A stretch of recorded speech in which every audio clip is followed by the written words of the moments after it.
আজ জামাই ষষ্ঠী। এই দিনে সব মেয়েরা বাপের বাড়িতে আসে বরকে নিয়ে, আর জামাইগুলো শ্বশুরের পকেট খসায়।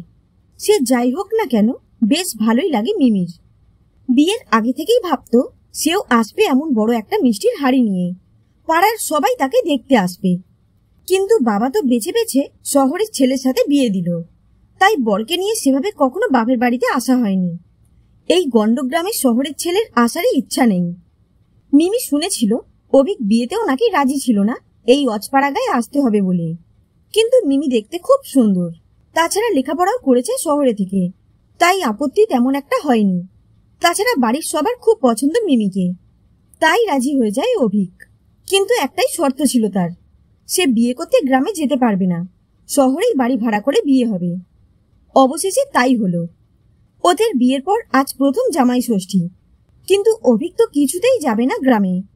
অনেক বোঝানোর পর মিমির কান্নাকাটিতে অবশেষে রাজি হলো। মিমির ইচ্ছা মতো বড় এক হাড়ি মিষ্টি কেনা হলো, সবার জন্য জামা কাপড়ও নেওয়া হলো। প্রথমবার জামাই ষষ্ঠী। বাস থেকে নেমে খেয়া পার হয়ে অনেকটা কাঁচা রাস্তা পায়ে হেঁটে তবেই শ্বশুর বাড়িতে পৌঁছানো যাবে। যদিও মিমির বাবা একটা টোটোর ব্যবস্থা করেছিলেন, কিন্তু সব গন্ডগোল হয়ে গেল বৃষ্টি হওয়াতে। রাস্তায় জল জমে কাদা হয়ে গেল, টোটো আর এলো না। অগত্যা বউয়ের হাত ধরে পাকাল মাছের মতো কাদা রাস্তায় এঁকে বেঁকে জামাই চলেছে শ্বশুর বাড়িতে। কিন্তু শেষ রক্ষা হলো না। সামনে ছোট একটা গর্ত ছিল, জলে সেটা ভরে গেছে, অন্য সময় শুকনো থাকে। ওটা লাফ দিয়ে পার হতে হবে। মিমি পেরিয়ে গেছে। জামাই লাফ দিতে গিয়ে একেবারে গর্তের মধ্যে ধপাস। নতুন পাঞ্জাবি পাজামা একেবারে দফা রফা, আর রসগোল্লার হাঁড়িটা ফেটে চারিদিকে শিলাবৃষ্টির মতো ছড়িয়ে পড়ল। তাই না দেখে পাশে গ্রামের ছেলেগুলো জামাই পড়ে গেছে, জামাই পড়ে গেছে বলে জোরে হাততালি দিয়ে হাসতে শুরু করলো। কোনো মতে ধমকে ওদের চুপ করিয়ে মিমি অভিককে টেনে তোলে, কিন্তু অভিকের অবস্থা দেখে মিমিও হেসে ফেলে। প্রথমবার শ্বশুর বাড়িতে জামাই সারা শরীরে কাদা মেখে প্রবেশ করলো। পাড়ার লোক এমন অদ্ভুত দৃষ্টিতে তাকিয়ে রইল যেন এক হুকুমুকু আজব জীব দেখছে। শাশুড়ি জামাইকে গামছা এগিয়ে দেয়, শালিরা দৌড়ে এসে জামাইকে ঘরে নিয়ে যায়, না হলে আরো ভিড় জমে যেত। কিন্তু কলঘর তো নেই, স্নান করতে হবে তো সেই পুকুরে। তার চেয়ে বড় কথা, যে ব্যাগে জামা কাপড় ছিল অভিকের, তাড়াহুড়োয় সেটাই আনতে ভুলে গেছে মিমি। এদিকে বাবার বা ভাইয়ের জামা অভিকের গায়ে হবে না, আবার শ্বশুর ধুতি পরেন না, তাই হয় গামছা পরে থাকতে হবে, না হয় বউয়ের শাড়ি। যাই হোক, অবশেষে একটা ধুতি পাওয়া গেছে। স্নান করে সেটাই পরে আছে অভিক, আর রাগে গজগজ করছে। কিন্তু দুপুরের খাওয়ার আয়োজন দেখে রাগ গলে জল হয়ে গেল। কত রকমের পদ যে রান্না করেছে শাশুড়ি। অবশ্য মিমিও সাহায্য করেছিল। পুকুরের মাছ, হাঁসের ডিম, গলদা চিংড়ি, ইলিশ মাছ, পাঁঠার মাংস, মোচার ঘন্ট, টাটকা দুধের পায়েস একেবারে কবজি ডুবিয়ে খেয়ে নিল অভিক। শহরে এসব কোথায় পাবে? না হয় একটু কষ্টই হলো, এখন বেশ ভালো লাগছে। খেতে খেতে বিকেল গড়িয়ে গেল, এবার একটু গড়িয়ে নেওয়ার পালা। বাপের বাড়ি হলে হবে কি, মায়ের হাতে হাতে তো কাজ করতে হয়েছে। ক্লান্তিতে চোখের পাতা বন্ধ হয়ে এলো মিমির। হঠাৎ দেখে অভিক তাকে ঠেলছে। কি হলো আবার? আমার ঘুম পাচ্ছে।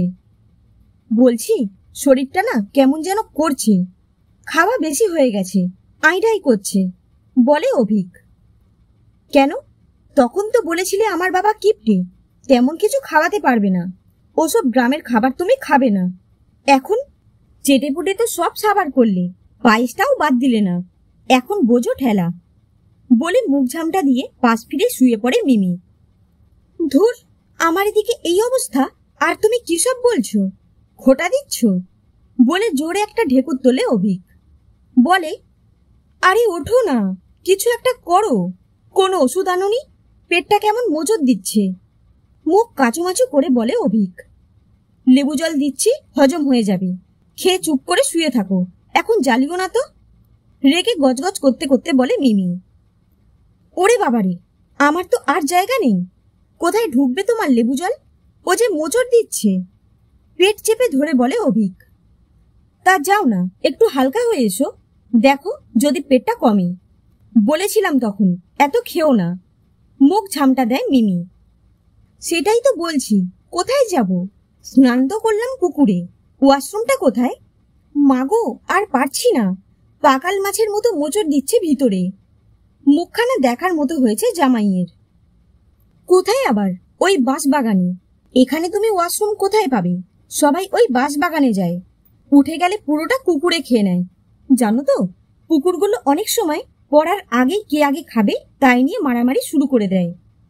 মৃদু হেসে বলে মিমি। সে কি, তোমাদের ওয়াশরুম নেই? বাঁশবাগানে যেতে হবে কুকুর খাওয়াতে?